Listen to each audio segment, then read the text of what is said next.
రే అక్కడ పని ఎలా జరుగుతుందో చూడు వెళ్ళి. ఎప్పుడు చూడు నాకే పని చెప్తాను. అన్నా ఏమైనా హెల్ప్ కావాలా? ఏం వద్దులే అన్నా. ఇటు సైడ్ కొంచెం కిందికి వెళ్ళినట్టు చూడు. ఓకేనా? పైకి సరిపోయిందా? కొంచెం అడ్జస్ట్ అయ్యి అదిగో అటు పైకి. నువ్వు చెయ్యన్నా వచ్చి. సరే ఇవ్వను, అటు సైడ్ పట్టుకో. లూజ్ టైట్ చేయన్నా. లాగు, ఇంకొంచెం లాగు లాగు.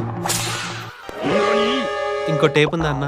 ఏంటి బ్రో ఎలా కొలుస్తావు? పెద్ద తలనొప్పులో తయారయ్యా నువ్వు. అబ్బబ్బబ్బా కాసేపు కూడా కుదురుగా ఉండలేవు కదరా అన్న. మీరు ఈ లేజర్ డిస్టెన్స్ మీటర్ యూజ్ చేయండి.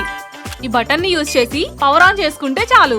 ఇంకా 1.5 మీటర్ డిస్టెన్స్ నుంచి 40 మీటర్స్ లాంగ్ డిస్టెన్స్ ని మెజర్ చేసుకోవచ్చు. ఎలా అక్క? జస్ట్ ఈ రెడ్ బటన్ ని మనం మెజర్ చేయాలనుకున్న స్టార్టింగ్ పాయింట్ దగ్గర ఒకసారి, ఎండ్ పాయింట్ దగ్గర ఇంకోసారి ప్రెస్ చేస్తే చాలు. ఇప్పుడు ఈ డిస్ప్లేలో మనకి ఇలా వాల్యూ చూపిస్తుంది. ఈవెన్ ఇది నార్మల్ టైప్ కన్నా యాక్యురేట్ గా వాల్యూస్ కూడా ఇస్తుంది. ఈవెన్ దీంట్లో మనకి డిఫరెంట్ ప్రీసెట్స్ ఉన్నాయి. అలాగే ఇది టేప్ సైజ్ అంతే ఉండడం వల్ల పాకెట్ లో కూడా ఈజీగా పెట్టుకోవచ్చు. నార్మల్ టేప్ తో కష్టపడే కన్నా ఇది ఒక బెస్ట్ ఆప్షన్ అని చెప్పొచ్చు. భలే ఉందక్క. దీని లింక్ బయోలో ఉంది అండ్ ఇక్కడ కూడా ట్యాగ్ చేశాను.